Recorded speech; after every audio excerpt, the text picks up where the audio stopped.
La cabaña de alquiler estaba ubicada en el borde del lago Vitetel, a 30 millas al norte de Traverse City, donde los pinos crecían tan densos que la luz de la tarde llegaba a raudales.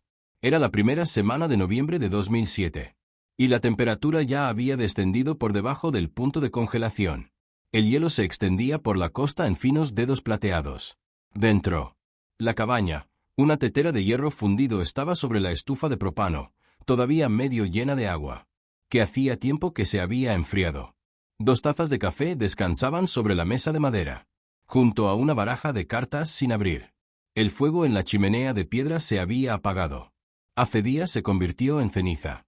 Una chaqueta polar de mujer colgaba de un gancho junto a la puerta, la cremallera, todavía abrochada. Junto a ella, un par de botas de montaña de hombre, con los cordones atados y los tacones cubiertos de barro seco. Las camas estaban. El equipaje seguía empacado. Pero Brandon y Nicole Reed no estaban en ningún lado. Ser encontrado. Habían llegado un lunes por la tarde. Recién casados persiguiendo a un tranquilo. Escapar antes del invierno de Michigan, encerrado por completo. Brandon, de 29 años, trabajaba como paramédico en Grand Rapids. Manos firmes y voz tranquila en la que la gente confiaba en emergencias. Nicole, de 27 años, enseñaba 5º grado. Estudió en una escuela autónoma en Kentwood y pasaba los fines de semana dibujando vida silvestre en los márgenes de las guías de campo. Llevaban casados exactamente 4 meses. La cabaña fue un regalo de bodas del tío de Nicole, un oficial retirado del DNR llamado Carl Hastings, que poseía una pequeña parcela de tierra junto al lago. No. Dirección, sin vecinos a 2 millas, solo un camino de acceso de tierra que serpenteaba a través de bosques de abedules y terminaba en un claro con vistas al agua. Carl lo había llamado Descanso del Colimbo en honor a los pájaros, que anidaba allí cada primavera. Les dijo que la llave estaría debajo de la jardinera de piedra del porche y que se aseguraran. Cerraron la puerta con pestillo para evitar que entraran mapaches. El último avistamiento confirmado de Brandon y Nicole fue en una gasolinera. Asistente en casa, un pueblo tranquilo donde la US 131 se divide hacia la península superior. Las imágenes de vigilancia los mostraron llenando un Ford Explorer azul justo después de las 2. Por la tarde. Nicole reía, sosteniendo una bolsa de cecina y una botella de té helado. Brandon estaba a su lado. Una mano sobre su hombro, sonriendo como un hombre que no tiene nada de qué preocuparse. La fecha y hora marcaban el 5 de noviembre de 2007, 2:14. Después, condujeron hacia el norte. Se adentraron en el bosque y desaparecieron. Carl esperaba que regresaran el viernes por la noche. Cuando no aparecieron, pensó que el clima había cambiado y decidieron quedarse una noche más. No había señal de celular allí arriba y la cabaña no tenía teléfono fijo. Para el domingo, por la mañana, empezó a preocuparse. Condujo hasta allí, tomando el viejo sendero forestal, que corría paralelo al lago. Al llegar a la cabaña, encontró el Explorer estacionado exactamente donde debía estar. La puerta del conductor estaba desbloqueada, las llaves aún estaban en el encendido. La puerta de la cabina estaba cerrada, pero no con llave. Llamó 2 veces, y luego la empujó. El silencio. Por dentro se sentía mal, denso y pesado, como el aire antes de una tormenta. Llamó a sus nombres. Ninguna respuesta. Caminó por la habitación individual, revisó el loft, miró. Debajo de las camas. Nada.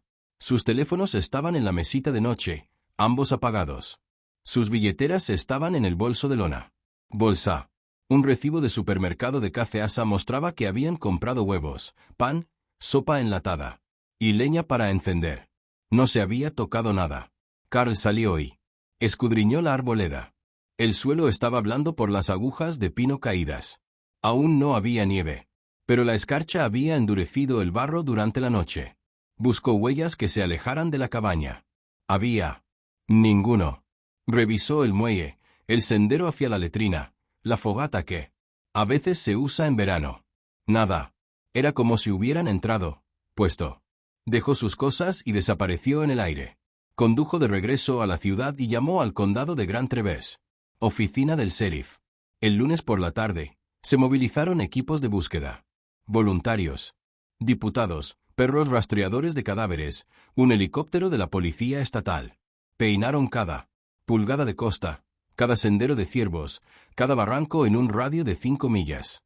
Los buzos revisaron el lago. Los guardabosques registraron los puestos de caza abandonados. Durante 8 días no encontraron nada. Ni una bufanda, ni un zapato, ni un solo rastro. El caso acaparó titulares regionales. Noticias locales. Las estaciones transmitieron segmentos que mostraban fotos de la boda de Brandon y Nicole, sonriendo frente a un granero decorado con guirnaldas de luces. Sus amigos los describieron como cuidadosos, responsables, no del tipo que se alejan sin estar preparados. La madre de Nicole apareció en cámara, con las manos temblorosas, rogando a cualquiera que tuviera información que se presentara. Se estableció una línea de denuncia. El padre de Brandon, un bombero retirado, ofreció una recompensa de $15 de Muskegon, pero no surgieron pistas creíbles. El bosque se los tragó, en su conjunto, y a finales de noviembre, cuando comenzaron a caer las primeras nevadas fuertes, se suspendió la búsqueda activa. El caso permaneció técnicamente abierto, pero el expediente se enfrió. Los investigadores siguieron adelante. La cabaña fue cerrada y los nombres Brandon y Nicole Reid se unieron a la larga lista de desapariciones en Michigan que perseguirían a familias durante años pero que nunca encontrarían resolución. Al menos no durante 13 años. En el invierno de 2020, 2 raquetas de nieve que cruzaban en una cresta congelada cerca del condado de Antrim. Me topé con algo enterrado en la capa de nieve. Era principios de febrero, el tipo de frío intenso que convertía el aliento en niebla. Y hacían crujir los árboles como disparos. Se habían desviado del sendero principal evitaron un puente derrumbado sobre el río Rapid y se encontraron en una estrecha plataforma de tierra que los lugareños llamaban Widows Bend, llamado así por un accidente de tala de árboles décadas atrás. La nieve allí era profundas, con capas de años de acumulación y antiguos restos de avalanchas. Una de ellas, un hombre llamado Derek Bass notó algo oscuro que sobresalía del hielo cerca de un grupo de rocas. Al principio pensó, era una rama, pero cuando se arrodilló y se quitó la escarcha, vio tela, lona, descolorida pero intacta, con un correa de cuero sujeta. Excavó con cuidado con las manos enguantadas. Lo que emergió fue mochila cargada de hielo, con las cremalleras cerradas por el frío. Estampado en la parte delantera. En el bolsillo, apenas visibles bajo la suciedad y el desgaste, había 2 iniciales cosidas en rojo. Hilo. Br. Derek Bass y su compañera de senderismo Meraie Cole llevaron el congelado. Bajando la mochila por la cresta en silencio, con su aliento nublándose en el aire cortante. Cuando llegaron a la estación de guardabosques de Elk Rapids, el sol ya se había ocultado tras los árboles, proyectando largas sombras sobre la nieve. La guardabosques de turno, una mujer llamada Beth Corwin, echó un vistazo a las iniciales y sintió que se le encogía el estómago. Trabajó en los condados del norte durante casi 2 décadas y recordaba el caso Reed. Todos lo recordaban. Ella fotografió mochila, registró las coordenadas donde fue encontrada y realizó una llamada a la oficina del sheriff del condado de Grand Traverse. En cuestión de horas, el archivo que había permanecido intacto durante 13 años fue extraído de almacenamiento y se volvió a abrir. La mochila fue transportada al laboratorio forense de Lansing. Cuando los técnicos lo descongelaron y lo abrieron, encontraron una botella de agua, una navaja plegable, un mapa de senderos de la región de Antrim y un pequeño diario de cuero. Las páginas estaban deformadas y manchadas, pero muchas aún eran legibles. La letra era nítida, ligeramente inclinada hacia la derecha. La primera entrada. Fecha, 5 de noviembre de 2007. Por fin, llegué a la cabaña. A Nicole le encanta. Ya habla de volver en primavera. Los fuegos están encendidos. Todo parece estar bien. La siguiente entrada, fechada. 6 de noviembre, decía, escuché algo afuera anoche. Probablemente solo un ciervo. Nicole dice, soy paranoica. Quizás lo sea. La tercera entrada escrita el 7 de noviembre fue más corto. Huellas cerca de la pila de leña esta mañana. No. Horas. Demasiado grande. Nicole no se dio cuenta. No dije nada. No quería asustarla. El sargento detective Alan Puitt fue asignado al caso. Tenía 53 años. investigador de carrera que había pasado la mayor parte de su vida en el norte de Michigan y conocía los bosques tan bien como cualquiera. Había sido un ayudante junior en 2007 cuando Brandon y Nicole desapareció y recordó la frustración de buscar durante días sin encontrar una sola pista. Ahora, sentado en su oficina con el diario abierto frente a él, sintió el peso de todas esas preguntas sin respuesta. Presionándolo de nuevo. Leyó las entradas 2 veces, luego una tercera. Alguien los había estado observando. Alguien había estado allí. Brandon Reed había crecido en Muskegon, el menor de 3 hermanos. Su padre, Jim, había sido bombero durante 28 años. Y Brandon siguió un camino similar hacia los servicios de emergencia, aunque eligió paramédicos en lugar de la extinción de incendios. Sus amigos lo describieron como alguien tranquilo bajo presión. El tipo de persona que querías a tu lado en una crisis. Conoció a Nicole Hastings en una recaudadora de fondos comunitaria en 2005, donde trabajó como voluntaria en un puesto de venta. Marcadores hechos a mano para recaudar fondos para útiles escolares. Tenía el pelo oscuro y rizado. Y una risa silenciosa que le hizo olvidar lo que iba a decir. Se comprometieron al cabo de un año. Nicole había crecido en Kentwood, hijo único criado por una madre soltera que trabajaba por las noches como enfermera. Amaba a los pájaros y llevaba un diario de campo lleno de bocetos de currucas y zorzales, y soñaba con algún día enseñar arte en lugar de matemáticas de 5º grado. Sus alumnos la adoraban. Padres. La pidió por su nombre. El día de su desaparición, llevaba una pulsera de plata que le había regalado su madre. Para su cumpleaños número 21. Nunca se había encontrado. La búsqueda inicial en 2007 ha sido exhaustivo. Más de 200 voluntarios peinaron el área alrededor del lago Vitetel. Los buzos registraron el agua en cuadrículas. Los sabuesos siguieron rastros de olor que no conducían a ninguna parte. La Policía Estatal de Michigan trajeron un helicóptero equipado con imágenes térmicas, pero la densa vegetación hizo que fuera casi imposible detectarlo. Cualquier cosa por debajo de la línea del árbol. Para la segunda semana, los medios comenzaron a especular. Algunos sugirieron que la pareja simularon su propia desaparición, aunque no había pruebas que lo respaldaran. Otros señalaron a la ubicación remota y susurró sobre ataques de vida silvestre a pesar del hecho que nunca se encontraron señales de lucha. La cabaña en sí había sido procesado por equipos forenses. No hay sangre ni huellas dactilares aparte de las de Brandon, Nicole y Carl Hastings. La puerta no mostraba señales de haber sido forzada. Las ventanas estaban intactas. Era como si simplemente hubieran salido al bosque y nunca hubieran regresado. La madre de Nicole, Ellen Hastings, había organizado una vigilia con velas. 2 semanas después de la desaparición, más de 100 personas se reunieron en un parque de Grand Rapids, sosteniendo llamas para protegerse del viento de noviembre. Ellen se paró en el centro, con el rostro pálido y demacrado, y habló por un micrófono con una voz que apenas se mantenía unida. Si estás fuera, ahí. Si me oyes, por favor, vuelve a casa. Solo queremos que estés en casa. La vigilia se convirtió en un evento anual. Cada noviembre, en el aniversario de su desaparición, la gente se reuniría de nuevo, menos cada año, pero siempre. Alguien. Ellen mantuvo encendida la luz del porche de su casa todas las noches durante 13 años. Una pequeña vela eléctrica que brillaba en la ventana que daba a la calle. Una vez le dijo a un periodista que lo dejaría puesto hasta que Nicole entrara por la puerta. Nunca tuvo la oportunidad. Ellen falleció en 2019, con la luz aún encendida. El detective Puig se reunió. Un nuevo equipo. Trajo a una antropóloga forense de la Universidad Estatal de Michigan, la doctora Lena Mars, quien especializado en casos sin resolver y recuperación en zonas silvestres. También solicitó un cadáver, unidad canina y un equipo de radar de penetración terrestre. Su objetivo era regresar a Widow's Bend, localiza el lugar exacto donde se encontró la mochila y comenzar una excavación específica.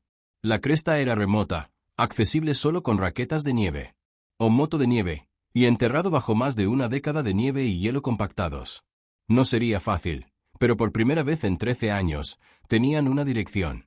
Tenían pruebas de que Brandon y Nicole habían estado allí, y tenían evidencia de que alguien más había estado observando.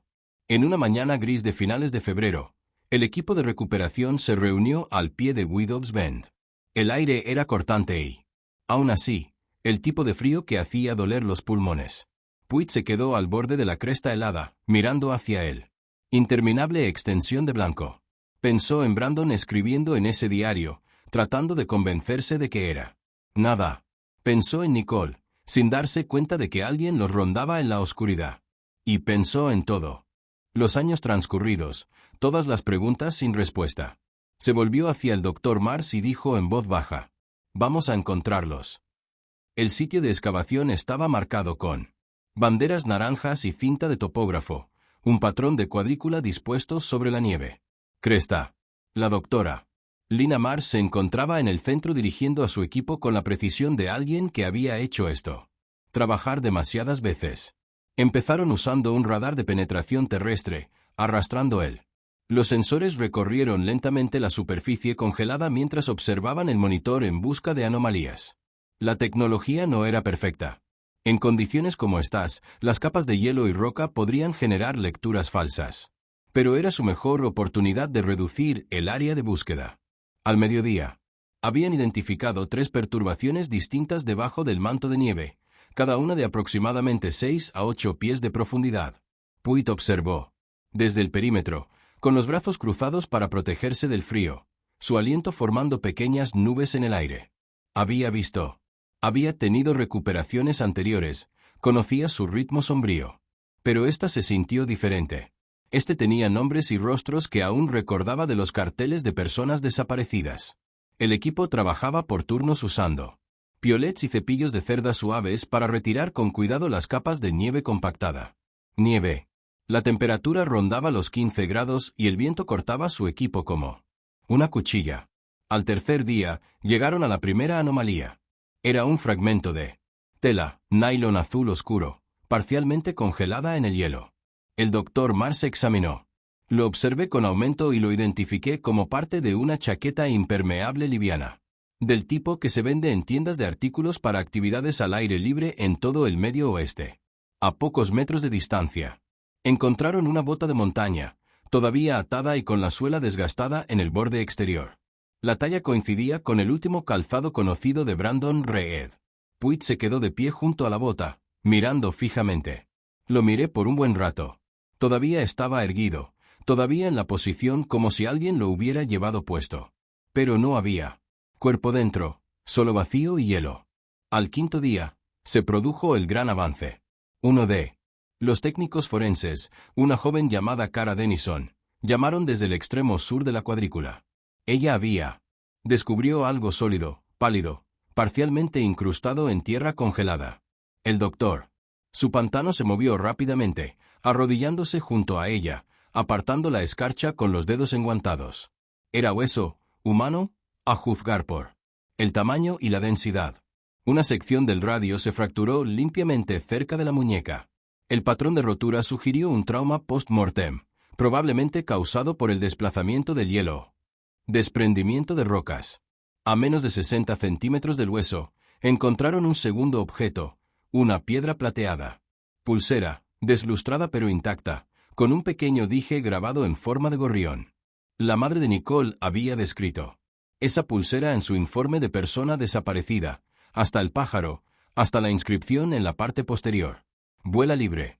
Había sido un regalo para el cumpleaños número 21 de Nicole.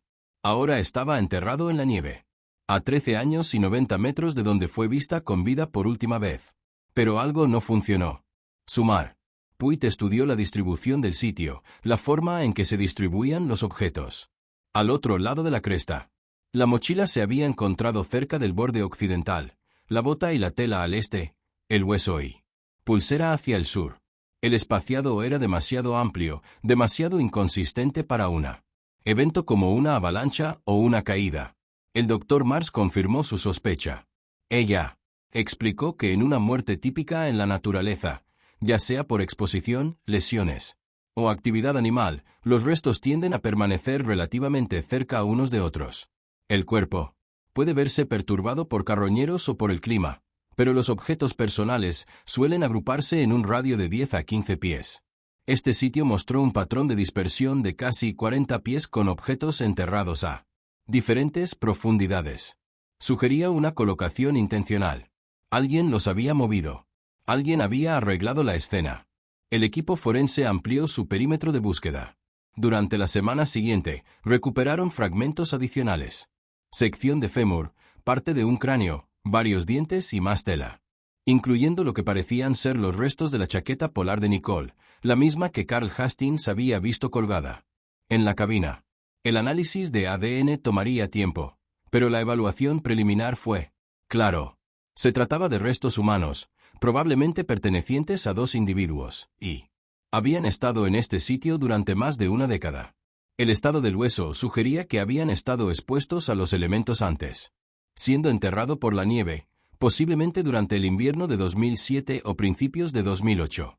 Pero la pregunta que atormentaba a Puig era simple y terrible. ¿Cómo llegaron aquí? Widow's Bend estaba a más de 20 metros del lago Vitetel, cruzando un terreno accidentado, sin senderos directos. Si Brandon y Nicole hubieran intentado salir caminando después de salir de la cabaña, habrían necesitado cruzar varias crestas de un río y navegar por un denso bosque en temperaturas gélidas. Era posible, pero improbable, y no explicábala. La disposición de los restos, la separación deliberada, la ausencia de equipo de supervivencia más allá de la mochila. Puig regresó al expediente original, leyó las declaraciones de los testigos y los registros de búsqueda. Un detalle lo cautivó. Atención. Durante la investigación inicial en 2007, un trabajador forestal llamado Eugene Leaport había informado haber visto una camioneta de color oscuro estacionada cerca. Un antiguo camino de acceso para incendios a unas 3 millas al oeste de la cabaña. El camino había estado cerrado al tráfico público desde década de 1990, utilizado solo ocasionalmente por el personal del DNR para el transporte de equipo. Leaport había notado el camión porque parecía fuera de lugar, pero cuando los agentes lo siguieron, el vehículo había desaparecido y nadie afirmó haber estado en la zona. El detalle había sido registrado y olvidado. Puig comparó el acceso al incendio carretera con la ubicación de Widow's Bend. Los 2 puntos estaban a menos de 8 kilómetros. Separados, conectados por un sendero cubierto de vegetación que no había aparecido en los mapas modernos, pero aún existía en documentos forestales antiguos. Alguien familiarizado con la zona, alguien que conociera las antiguas raíces, podría haber usado esa carretera para moverse entre ubicaciones sin ser visto. Solicitó registros de personal a la Departamento de Recursos Naturales de Michigan, centrándose en cualquiera que haya trabajado en la región durante 2007. 1. El nombre apareció repetidamente en los registros.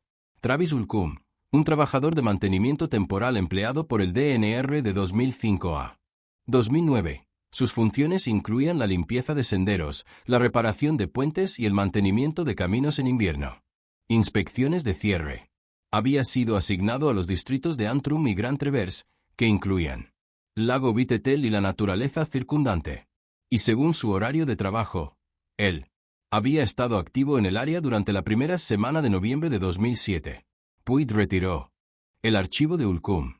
El hombre tenía 46 años y vivía en un pequeño pueblo llamado Manelona, a unos 48 kilómetros al sur de Traverse City. Su historial laboral mostraba patrón de puestos de trabajo a corto plazo, principalmente de trabajo manual, con intervalos de varios meses entre trabajos. En 2009, tenía sido despedido del DNR por razones enumeradas únicamente como incumplimiento de los estándares de desempeño. No hay formalidad, queja, ningún informe de incidentes, solo un despido silencioso. Puig llamó a el supervisor que firmó la rescisión, un guardabosques retirado llamado Bill Cochran, que ahora vive en Pasquí. Cochran recordaba a Ulcum con claridad. Era un tipo extraño, dijo por teléfono, con la voz áspera por la edad. Nunca hablaba mucho, solo hacía su trabajo y se iba. Pero a la gente no le gustaba estar cerca de él. Aparecía en campamentos que no eran en su ruta. Dijo que estaba comprobando si había peligro de incendio. Los campistas se quejaron. Dijo que simplemente se quedaría allí observando. No decir una palabra daba escalofríos a la gente.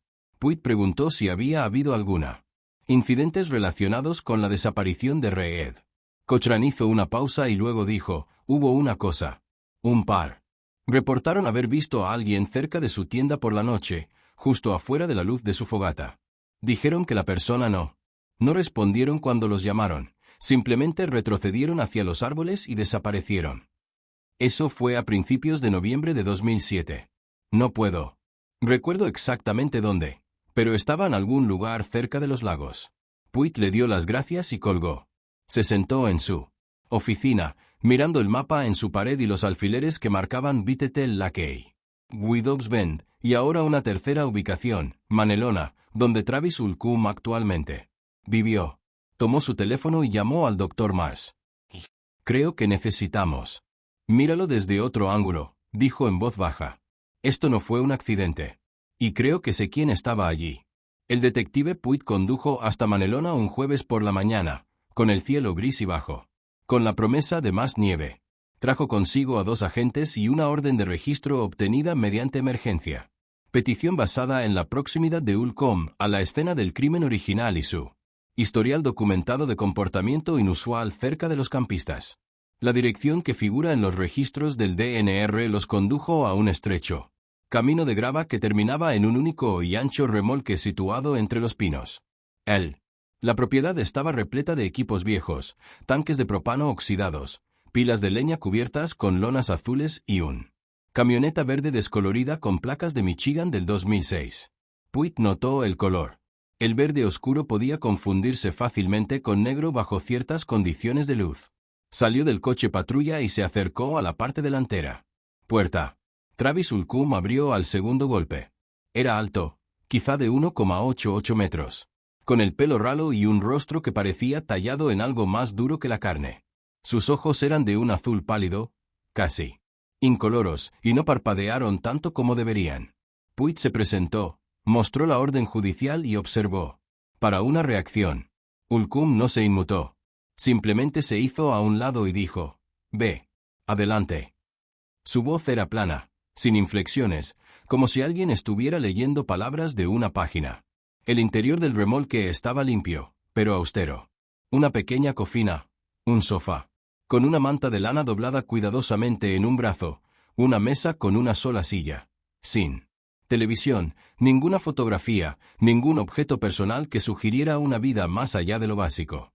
Supervivencia. Pero en la esquina trasera, cerca de la puerta de un armario, Puig notó algo. Un archivador, verde oliva, estilo excedente militar con un candado colgando del cajón superior. «¿Qué hay ahí?», preguntó Puig. Ulcum se encogió de hombros. «Papeles. Cosas viejas del trabajo». Puig le hizo un gesto a uno de los agentes, que sacó un cortador de pernos del vehículo. Ulcum no protesta. Se quedó allí parado, con las manos a los costados, observando. Cuando la cerradura se rompió y el cajón se abrió, Puig sintió que se le aceleraba el pulso. Dentro había archivos. Carpetas etiquetadas por año y ubicación. Sacó una al azar. Noviembre de 2007. Lago Vitetel. Dentro había fotografías impresas, docenas de ellas. Algunas mostraban la cabaña desde lejos, tomada entre los árboles. Otras mostraban la Ford Explorer azul estacionada en el claro. Varias imágenes mostraban a Brandon y Nicole Reed caminando hacia el muelle, sentados junto al fuego. Pozo, sin saber que los observaban. En una foto, Nicole se reía, con la cabeza inclinada hacia atrás, captada en pleno movimiento. En otro, Brandon estaba de pie en el porche, mirando hacia el lago, con expresión tranquila y desprevenida. Estos no eran fotos de vigilancia tomadas por las fuerzas del orden. Eran espontáneas, íntimas. Invasivo. Ulcum había estado allí. Los había estado observando durante días. Puig se volvió a Ulcum, con voz firme. «¿Quieres explicar esto?». La cara de Ulcum quedó en blanco. «Me gusta guardar registros. La gente no se queda. Las fotos sí». Puig. Saqué otra carpeta. Esta estaba etiquetada como octubre de 2005, oso durmiente. Dunas. Dentro había más fotos.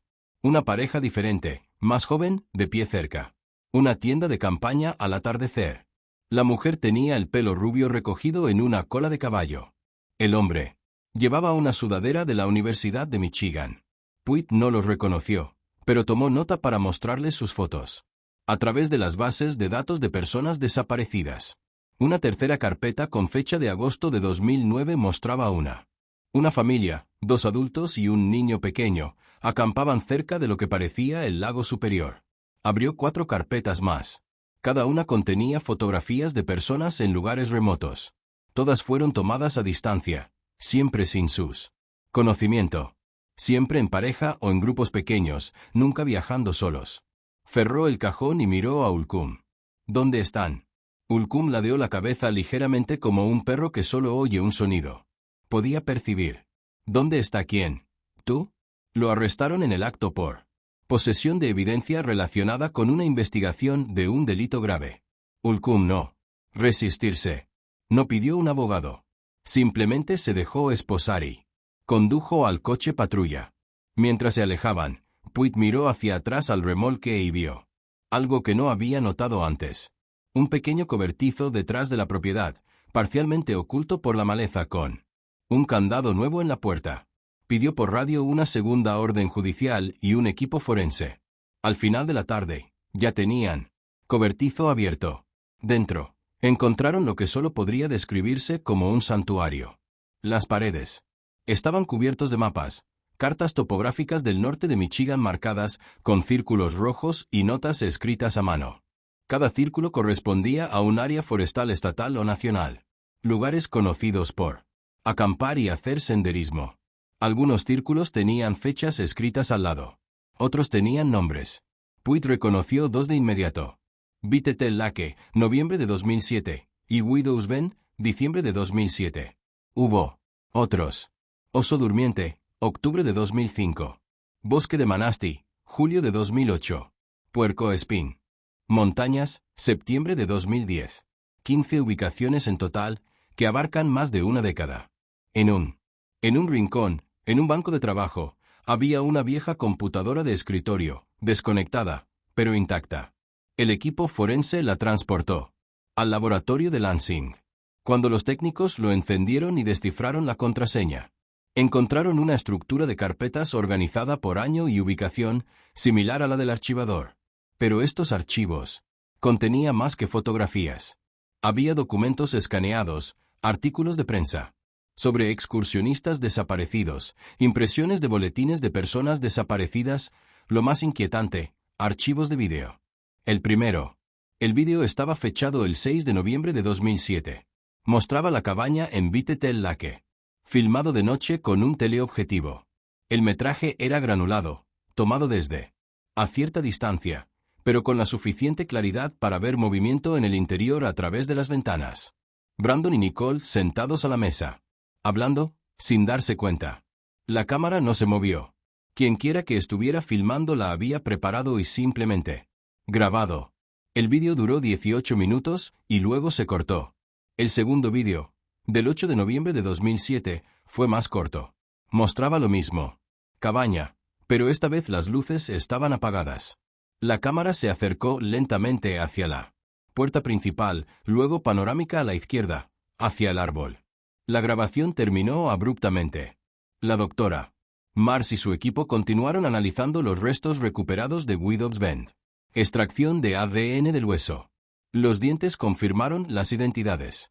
Un conjunto de restos pertenecía a Brandon Reed, el otro a Nicole Reed. Causa de la muerte. Fue más difícil de determinar debido a la condición de los restos y el tiempo transcurrido, pero el Dr. Mars notó varios hallazgos preocupantes.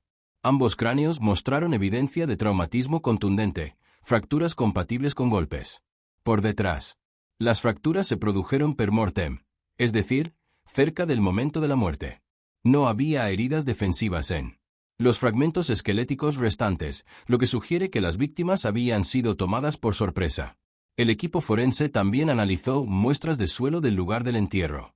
Los rastros indicaron que los cuerpos habían sido trasladado después de la muerte y colocado en Widow's Bend en algún momento entre finales de noviembre y a principios de diciembre de 2007, durante la primera gran nevada de la temporada. Quienquiera que los enterraron porque sabían que la nieve cubriría el lugar y lo mantendría oculto durante años. Puig se sentó en la sala de interrogatorios frente a Travis Ulkum. Una grabadora funcionaba entre ellos. El abogado de Ulkum Una defensora pública llamada Rachel Stein se sentó a su lado, pero Ulcum apenas reconoció su presencia. Pruitt colocó fotografías sobre la mesa una por una. Brandon y Nicole en la cabaña, la mochila encontrada en Widow's Bend, los restos esqueléticos, la pulsera de plata. Ulcum miró cada imagen sin expresión alguna. ¿Reconoces a estas personas?, preguntó Pruitt. Ulcum asintió. Despacio. Se quedaron en la cabaña. ¿Hablaste con ellos? No. ¿Entraste? ¿La cabaña? No. Entonces, ¿cómo tomaste estas fotos? Hulk.com guardó silencio por un momento. Y luego dijo, observe desde el bosque. La gente es más real cuando no sabe que estás ahí. Pruitt se inclinó hacia adelante. ¿Qué pasó el 8 de noviembre? La mirada de Ulcum se desvió. Un poco.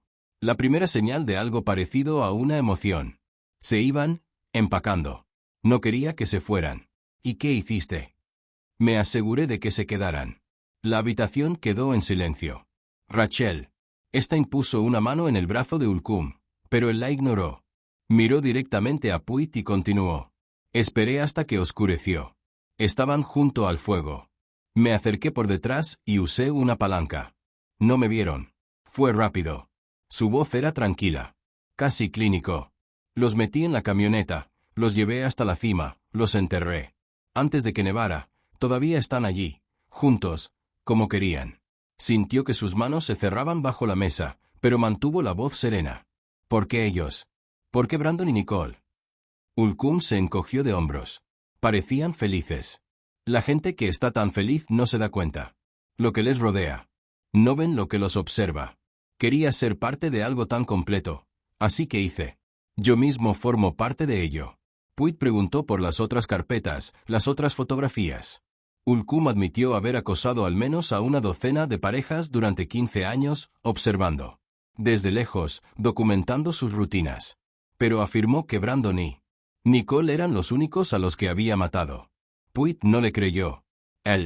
La investigación sobre los otros lugares marcados apenas comenzaba.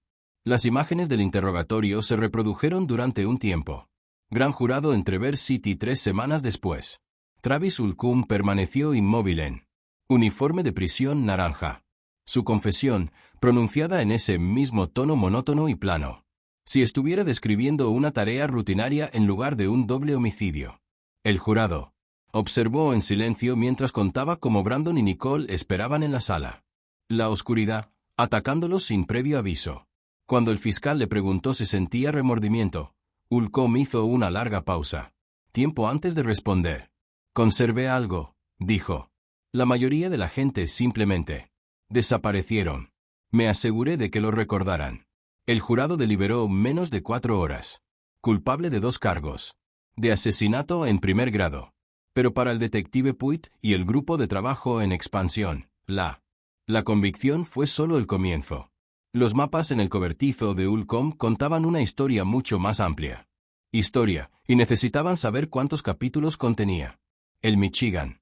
La policía estatal organizó un grupo de trabajo de varios condados que reunió a investigadores de cada distrito donde Ulcum había trabajado o viajado. Pruitt fue nombrado líder. Coordinador. Comenzaron con las 15 ubicaciones marcadas en sus mapas, haciendo referencias cruzadas de cada uno con casos de personas desaparecidas sin resolver que datan de 2003, el año en que Ulcum fue contratado por primera vez por el DNR como agente temporal. Trabajador. El proceso fue minucioso. Algunos círculos en sus mapas correspondían a zonas de acampada populares, donde decenas de personas desaparecían cada año debido a accidentes, ahogamientos o simplemente extravíos. Pero 3. Las ubicaciones se destacaron porque coincidían con casos que los investigadores locales siempre habían considerado incorrectos. Casos donde los excursionistas experimentados o las parejas habían desaparecido sin explicación lógica, dejando atrás vehículos, equipo y ningún rastro claro. El primero fue Sleeping Bear. Dunas, octubre de 2005. El reporte de la persona desaparecida había sido presentada por los padres de Ethan y Clare Morrison, ambos de 24 años, reciente graduados universitarios de Ann Arbor, que habían conducido hacia el norte para pasar un fin de semana largo. Su coche fue encontrado en un estacionamiento cerca del Empire Bluffs Trail, con las puertas abiertas, la tienda de campaña y el saco de dormir aún en el maletero. Se habían registrado en un campamento cercano, pero nunca pasaron la noche. Los equipos de búsqueda no encontraron evidencia de juego sucio, sin señales de lucha y sin cadáveres. El caso se había enfriado en semanas. Ahora, con la carpeta de fotografías de Ulcom etiquetada como Sleeping Bear, octubre. En 2005, Puig sabía dónde buscar. Solicitó un equipo forense para que inspeccionara el área que Ulcom había marcado en su mapa, una sección remota de bosque a 3 millas del campamento oficial, o accesible solo por un antiguo camino de incendios que había sido desmantelado en la década de 1990. La excavación comenzó a principios de marzo. El suelo aún estaba congelado, pero el georradar identificó 2 anomalías enterradas aproximadamente a 1,5 metros de profundidad. La excavación duró 4 días. Lo que encontraron confirmó los peores temores de Puig. 2 conjuntos de restos óseos, colocados uno al lado del otro en una depresión poco profunda que había sido cubierta con ramas y tierra antes de que la naturaleza los recuperaron. Los registros dentales y el ADN confirmaron las identidades. Ethan y Clare Morrison. Ambos cráneos mostraron el mismo patrón de traumatismo por fuerza contundente observado en Brandon y Nicole Reed. Atacaron por la espalda. No hubo oportunidad de contraatacar. El doctor Mars examinó los restos y estimó que habían sido enterrados a fines de octubre o principios de noviembre de 2005, lo que coincide con la cronología de su desaparición. Ella. También noté algo más. La ubicación de los cuerpos fue deliberada. Habían sido dispuestos con cuidado, con los brazos a los costados, uno frente al otro. No fue un entierro apresurado.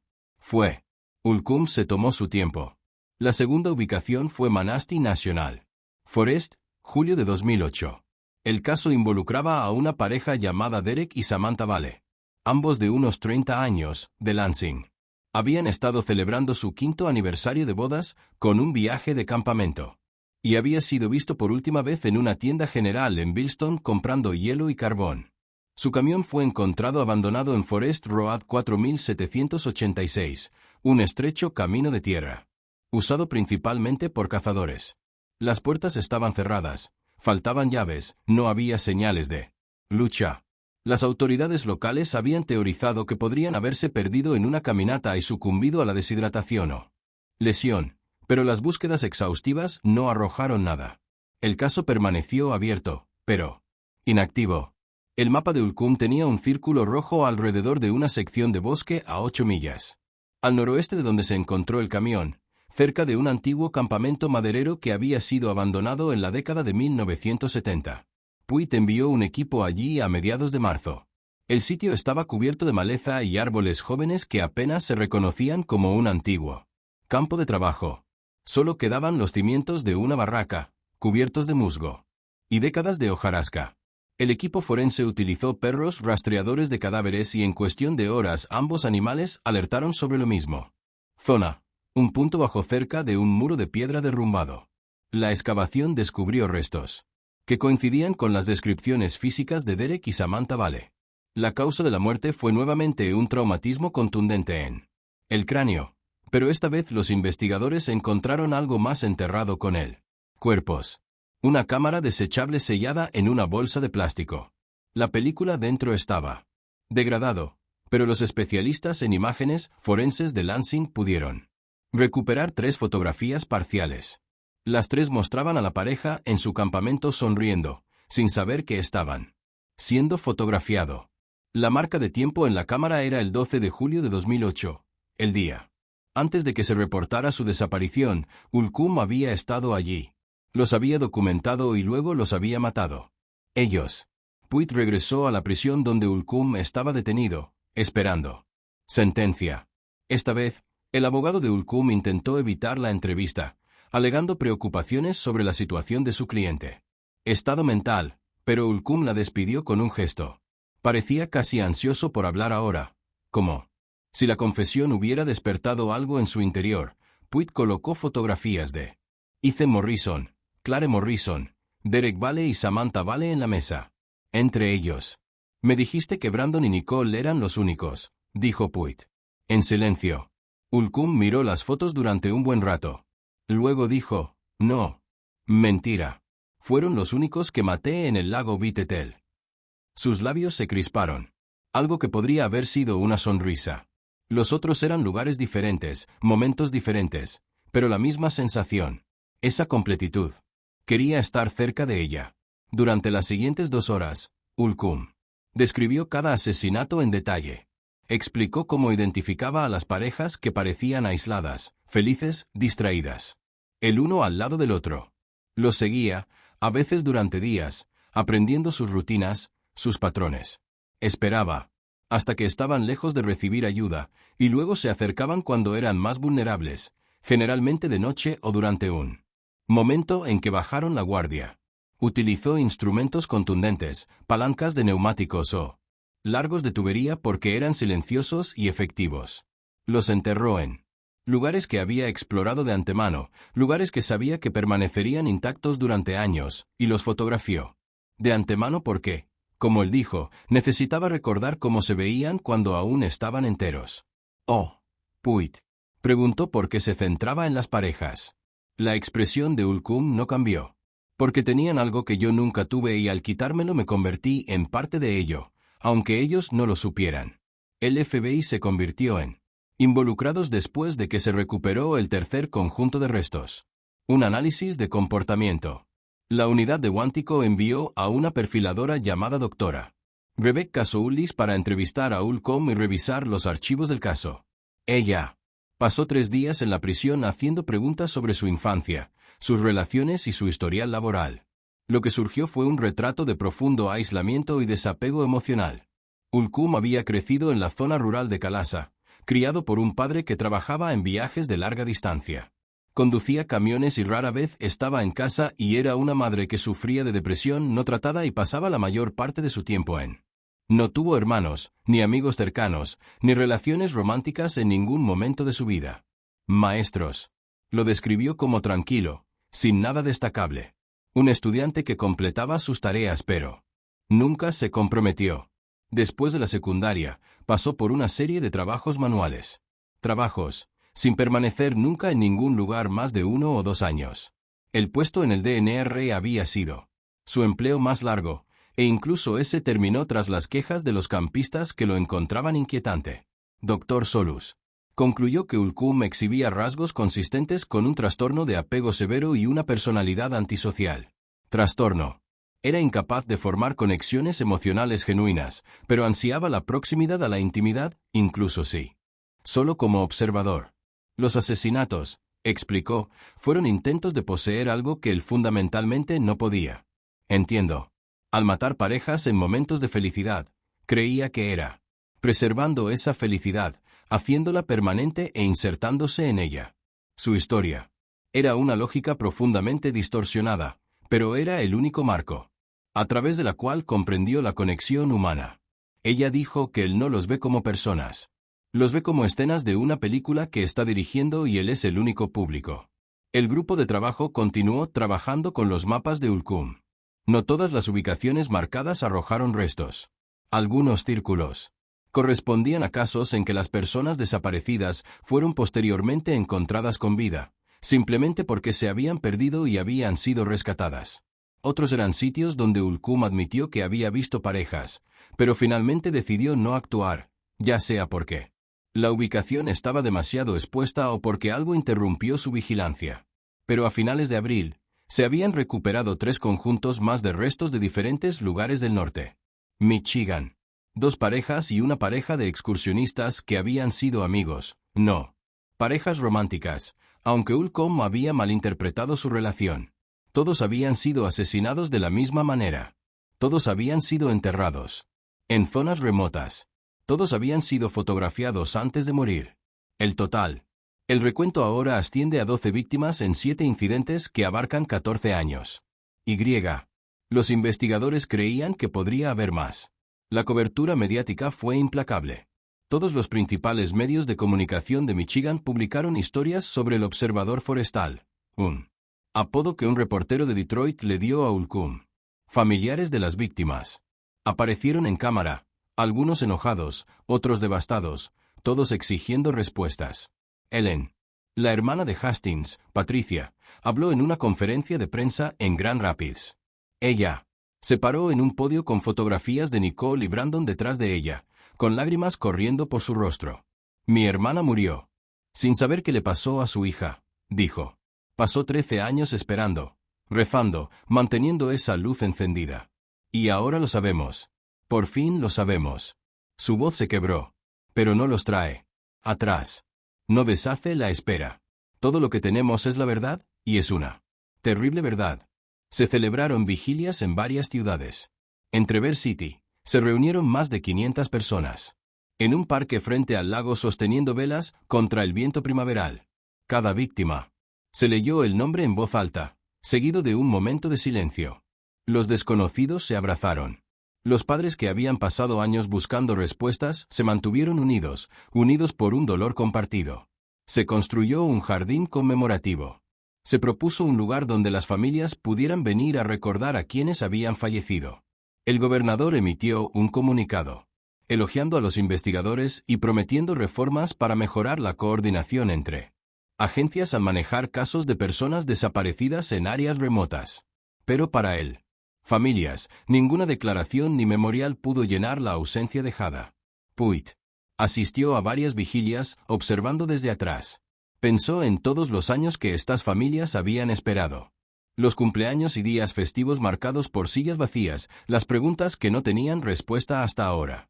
Pensó en Brandon Reed, un paramédico que pasó su vida ayudando a las personas en situaciones de emergencia, y Nicole Reed, una maestra que amaba a los pájaros y quería hacer del mundo un lugar más amable para ellos. Niños. Pensó en Ethan y Clare Morrison, que recién comenzaban sus vidas. Juntos. Derek y Samantha Vale celebran 5 años de matrimonio. Todos de ellos reducidos a nombres en un expediente, fotografías en bolsas de evidencia, huesos en el suelo. Y pensó en Travis Ulcum sentado en una celda de prisión, sin sentir nada. Una tarde, Puig condujo hasta el lago Vitetel. Era finales de mayo y el hielo había derretido. La cabaña estaba vacía, todavía propiedad de Carl Hastings, quien nunca había. Puig se atrevió a alquilarlo de nuevo. Caminó hasta el muelle y se sentó en el borde, con los pies colgando sobre el agua. El sol se ponía, girándola. Lago naranja y dorado. Los colimbos llamaban desde la orilla opuesta, sus voces resonaban a través del silencio. Se quedó allí hasta que oscureció, pensando en todo lo que habían encontrado y todo lo que podría. Nunca se recuperarán. Las vidas robadas, los años perdidos, la vigilancia que nunca. Se detuvo hasta que se convirtió en algo peor. Cuando finalmente se levantó para irse, volvió a mirar la cabaña una última vez.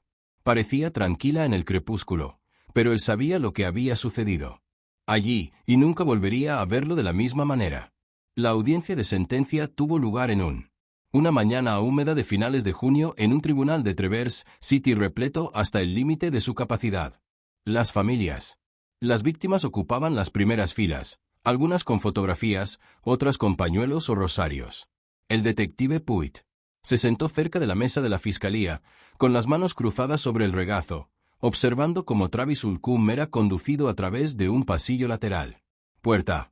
Ulcum tenía la misma expresión vacía que había tenido durante todo el juicio, sus ojos escaneando la habitación, sin decidirse por ningún rostro. La jueza, una mujer llamada Margaret King, quien había presidido casos penales en el norte de Michigan durante 23 años, parecía. Lo miró con una expresión que parecía tallada en piedra. Había leído cada prueba. Revisé cada fotografía. Escuché cada declaración de impacto de la víctima y ahora. Ella tuvo que decidir qué significaba justicia para un hombre que había pasado 14 años, convirtiendo vidas humanas en objetos que podía coleccionar y controlar. La fiscalía había pedido 12 cadenas perpetuas consecutivas sin posibilidad de prisión. De libertad condicional, una por cada víctima confirmada. La defensa, limitada por las propias confesiones de Ulcum y la abrumadora evidencia física, habían abogado por sentencias concurrentes, citando su falta de antecedentes penales y sugiriendo que tenía una enfermedad mental. Jugó un papel en sus acciones. El Dr. Soulis había testificado sobre su perfil psicológico, explicándola trastorno del apego y desapego emocional que habían moldeado su comportamiento. Pero también había sido clara durante el interrogatorio. Ulkum distinguía el bien del mal. Sabía lo que estaba haciendo. Simplemente no le importaba. Las declaraciones de impacto de la víctima habían tomado todo el día. Patricia Hastings, la tía de Nicole, habló sobre los años que su hermana Ellen había pasado esperando. La luz del porche que ardía cada noche. La esperanza que poco a poco se convirtió en dolor y luego en una especie de resistencia entumecida. Murió sin saberlo, Patricia. Dijo con voz temblorosa. Murió aún con la esperanza de que su hija volviera a casa. Y esa esperanza era todo lo que le quedaba a Travis Ulkum. Ella. El padre de Brandon Reed, Jim, habló a continuación. Tenía 71 años y las manos nudosas. De décadas de trabajo como bombero, con la voz áspera por la edad y el dolor. Habló de Brandon cuando era niño, siempre tranquilo, el que quería ayudar a la gente. Habló de la boda, de cómo Brandon se había visto feliz de pie junto a Nicole, cómo había llevado a su padre aparte después y le había dicho, finalmente, la encontré, papá. Por fin encontré a mi persona. La voz de Jim se quebró. Tenía 4 meses con ella. 4 meses. Y entonces este hombre decidió que no era suficiente. Decidió que tenía derecho a quitárselo. Lejos. Miró directamente a Ulkum. No conservaste nada. Destruiste. Los destruiste. Y destruiste a todos los que los amaban.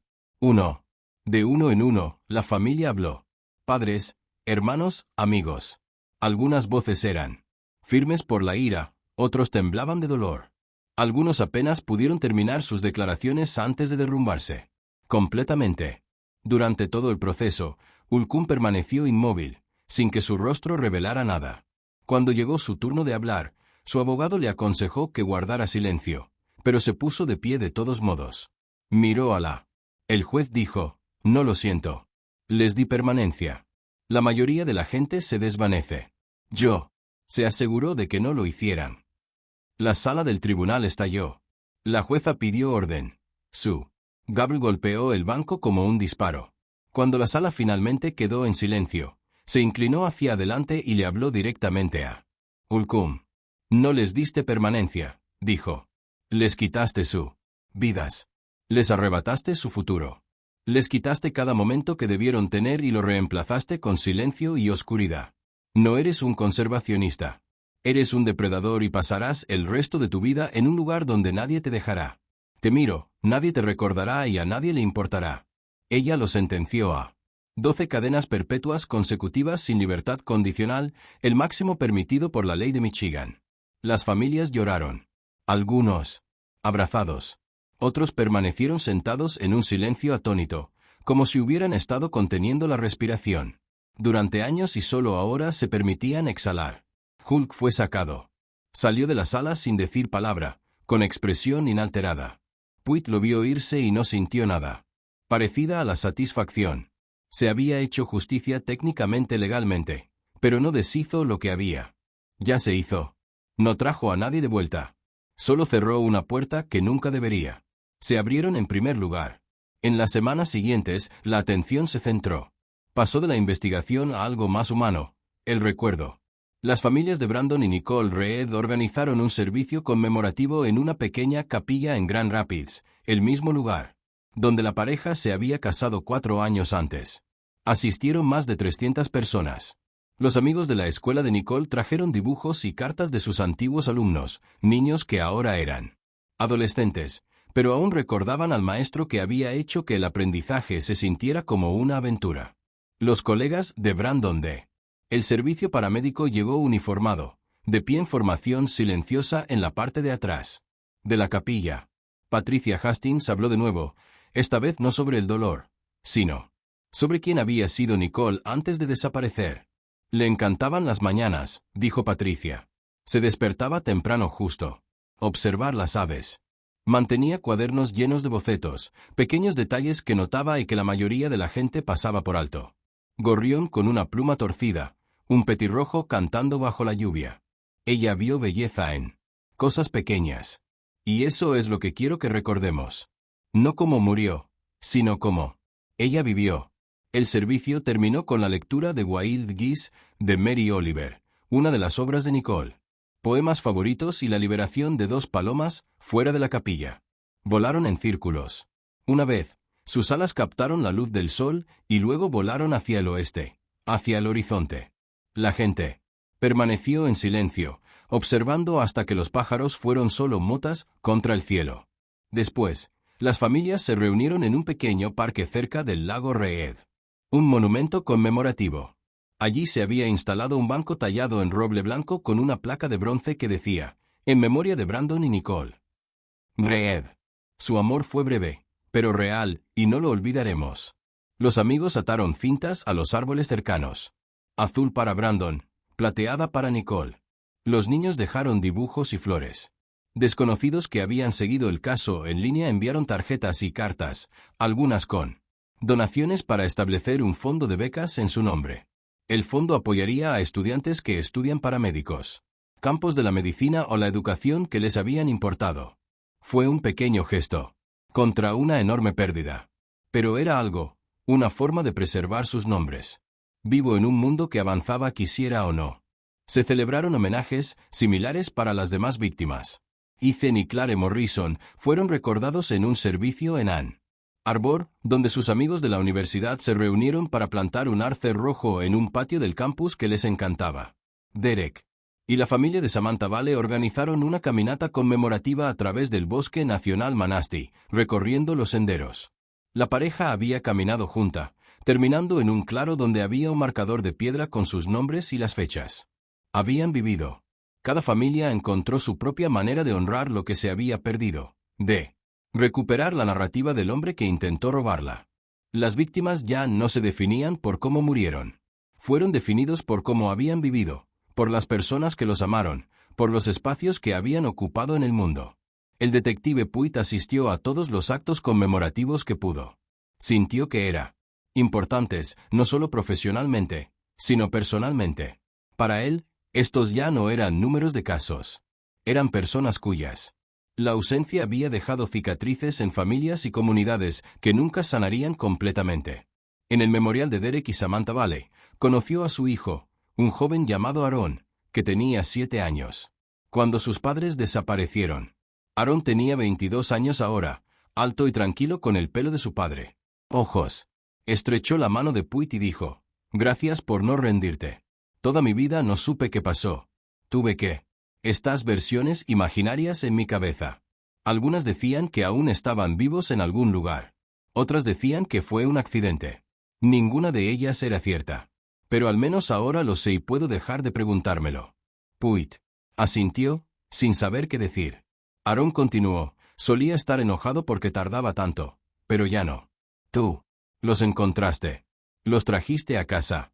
Eso es lo que importa». En septiembre, el estado de Michigan inauguró un jardín conmemorativo en Traverse City, un espacio tranquilo cerca de la costa, con senderos que serpenteaban entre flores silvestres y árboles autóctonos. En el centro se alzaba un monumento de granito grabado con los nombres de las 12 víctimas junto con las fechas en que fueron vistas por última vez y las fechas en que se recuperaron los restos. La inscripción en la base decía, «Perdido en la oscuridad. Volvió a la luz. Su recuerdo perdura». A la ceremonia de dedicación asistieron cientos de personas, incluidos representantes del gobernador, funcionarios locales y familiares de todas las víctimas. Dr. Lena Mars habló brevemente, enfatizando el papel de la ciencia para lograr el cierre a casos que parecían irresolubles. El trabajo forense a menudo se considera frío, clínico, distante, dijo. Pero en el fondo, es un acto de compasión. Es la negativa a dejar que las personas sean olvidadas. Es la insistencia en que cada vida. Lo que importa es que cada pérdida merece respuestas. En ese sentido, es una de ellas. Las cosas más humanas que podemos hacer. Se le pidió a Puig que dijera algunas palabras, pero él se negó. Nunca se había sentido cómodo hablando en público y sentía que el día pertenecía a las familias, no los investigadores. En cambio, se quedó al borde de la multitud, observando cómo la gente colocó flores y velas alrededor del monumento mientras los niños corrían por los senderos mientras el sol del atardecer se filtraba entre los árboles. Pensó en los años de búsqueda, los callejones sin salida, los Frustración, las noches que había vuelto a casa preguntándose si alguna vez encontrarían respuestas. Y pensó en el momento. Derek Bass había llamado a la estación de guardabosques para informar que había una mochila en la nieve. Un pequeño evento aleatorio que lo había desenredado todo. Gran parte de este caso había. Todo se reduce al azar. Un excursionista que toma un sendero desconocido. Un técnico forense. Al notar un patrón en los fragmentos de hueso, un guardabosques retirado se llama. De 15 años antes. La justicia, se dio cuenta Puig, a menudo se construía. En estos hilos frágiles, momentos que fácilmente podrían haber pasado desapercibidos o haber sido descartados por irrelevantes. Pero no lo fueron, y por eso, 12 familias. Tenía respuestas. 12 nombres ya no eran misterios. 12 personas fueron recordadas. El grupo de trabajo se disolvió oficialmente en octubre, aunque Puig continuó trabajando con agencias federales en temas relacionados con el resfriado. Casos que podrían estar relacionados con otros lugares que Ulcum había visitado durante sus años en el DNR. Todavía había lagunas en su cronología, periodos de desempleo en los que sus movimientos eran desaparecidos. Era posible, incluso probable, que hubiera otras víctimas. Aún no habían encontrado a otras familias que aún esperaban respuestas. Puig mantenía un archivo y lo actualizaba siempre que llegó nueva información y siguió discretamente pistas que otros podrían haber considerado demasiado tenues. Sintió una responsabilidad con el trabajo ahora, una sensación de que detenerse demasiado pronto sería una deshonra. Lo que ya habían descubierto. El Dr. Mars le dijo una vez, no puedes salvar a todos. No puedes resolver todos los casos. En algún momento, tienes que dejarlo ir. Él asintió, pero realmente no lo creía. Ella. Todavía no. A finales de noviembre, en el 13º aniversario del matrimonio de Brandon y Nicole. Tras la desaparición, Puig condujo de regreso al lago Vitetel. La cabaña seguía allí, aunque Carl Hastings había donado la propiedad al Estado con la condición de que nunca más sea alquilada. Permanecería como un marcador histórico, un lugar que la gente podría visitar para recordar lo que había sucedido y honrar a aquellos que se había perdido. Se había colocado una pequeña placa cerca de la puerta principal con Brandon y los nombres de Nicole y una breve descripción de su historia. Puig estacionó. En el claro, caminé hasta la orilla. El lago comenzaba a congelarse en los bordes, formando finas capas de hielo. En las aguas poco profundas. El cielo estaba nublado, del color del peltor, y el aire olía como la nieve. Se quedó allí un largo rato, con las manos en los bolsillos, escuchando. El viento se movía entre los árboles. Pensó en la primera vez que había venido aquí hace 13 años, cuando el caso era fresco, y cada pista parecía urgente. Recordó la frustración, la impotencia, la creciente certeza de que nunca sabrían lo que había sucedido. Y pensó en el momento en que abrió ese archivador en el tráiler de Travis Ulcum, el momento en que todo cambió. Un colimbo llamó desde el otro lado del lago, su voz cortando el silencio. Puig miró hacia arriba y vio al pájaro flotando cerca de la orilla opuesta. Su plumaje blanco y negro contrastaba con el agua gris. Lo observó un momento, luego se dio la vuelta y regresó a su coche. Al llegar al claro, notó algo que no había visto antes. Habían colocado un pequeño banco cerca del borde de los árboles, sencillo y sin adornos, con una placa de latón en el respaldo. Se acercó y leyó la inscripción. Para Brandon y Nicole. Los amamos. Los recordamos. Nunca los olvidaremos. Olvidado. Tampoco sabía quién lo había puesto allí, pero estaba agradecido por ello. Era un marcador, un lugar donde la gente podía venir a sentarse, pensar y recordar. Una forma de recuperar este espacio. De lo que había sucedido aquí. Antes de irse, Puig sacó su teléfono y llamó a Patricia Hastings. Ella contestó. Después de 2 timbres. Detective, dijo con voz cálida pero cansada. Estaba pensando en ti. Estoy en el lago, dijo. Quería verlo una vez más. Ella se quedó callada por un momento. Luego dijo, ¿qué tal se ve? Tranquilo, dijo. Hay un banco aquí ahora. Alguien se lo dejó. Ella exhaló suavemente. Qué bien. A Ellen le habría gustado. Siempre decía que a Nicole le encantaban los lugares tranquilos. Hablaron unos minutos más sobre el jardín conmemorativo, sobre el fondo de becas, sobre cómo la familia estaba haciendo. Entonces Patricia dijo, «Detective, quiero que sepa algo. Lo que hizo su equipo. Lo hizo, importó. No los trajo de vuelta, pero nos reveló la verdad. Y la verdad es lo único que nos quedaba por esperar. Así que, gracias». De verdad, Puig sintió que se le cerraba la garganta. «Me alegro de que nos hayamos encontrado». «Los encontré», dijo en voz baja. «Merecen ser encontrados». A medida que el invierno se instalaba en el norte de Michigan, Puig se encontró pensando menos en la investigación y más en lo que había significado. El caso había consumido años de su vida, pero también le había recordado por qué había. Elegí esta obra en primer lugar. No por las convicciones ni por los titulares ni la sensación de cierre, aunque esas cosas importaban, pero para las familias, para las personas que habían quedado atrás. Esperando en la oscuridad, aferrándose a la esperanza, incluso cuando la esperanza parecía imposible. Ellos eran la razón por la que el trabajo importaba. Ellos eran la razón por la que debía continuar.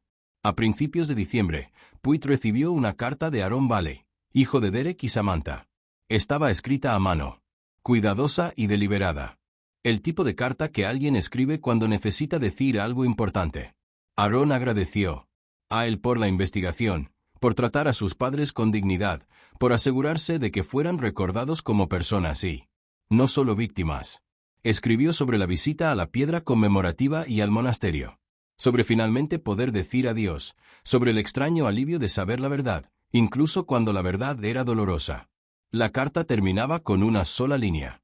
Ahora están en casa, y eso es gracias a. Puig guardó la carta en el cajón de su escritorio junto con notas similares de otras familias. A veces los leía en días difíciles, cuando el peso del trabajo le pesaba demasiado. Le recordaban que la justicia no siempre era inmediata, que las respuestas no siempre llegaban rápidamente, pero que la persistencia importaba. Esa negativa a olvidar importaba, que la insistencia en la verdad, sin importar cuánto tiempo tomara, importaba. En la tarde del 20 de diciembre, Puig estaba en su oficina, mirando el mapa. En la pared donde se habían colocado todos los alfileres. Lago Vitetel, Guidovs Bend. Dunas del oso durmiente, bosque de Manasti. Cada lugar marcó una vida perdida. Una familia destrozada. Una historia que parecía destinada a quedar inconclusa. Pero lo habían terminado. No perfectamente, no completamente, pero suficiente. Suficiente para. Las familias pueden llorar como es debido. Las víctimas pueden ser nombradas y honradas, y la verdad puede sobrevivir. Apagué la luz y salí a la fría noche de diciembre. La nieve caía suave y constante, cubriendo él. Las calles estaban cubiertas por un manto blanco. A lo lejos, sonó la campana de una iglesia, marcando la hora. Puig se subió a su coche. Y conduje a casa. Pasamos casas decoradas con luces navideñas, familias. Reunirse para cenar, más allá de los ritmos ordinarios de la vida que continuaban independientemente de si alguien prestaba atención o no. Pensé en Brandon y Nicole, en la vida que deberían haber tenido, los años que deberían haber vivido. Pensó en todas las víctimas, en todos los momentos que les habían robado, en todos los futuros borrados. Y pensó en trabajo que quedaba, los casos aún sin resolver, las familias aún esperando. El camino por delante era largo. Pero era un camino que vale la pena recorrer porque al final, el recuerdo fue más fuerte que el silencio. Verdad. Era más fuerte que la oscuridad. Y el amor, incluso el amor truncado, incluso el amor enterrado en nieve y hielo, el tiempo jamás podría borrarse del todo. Persistió. Siempre perduraría. Verificar.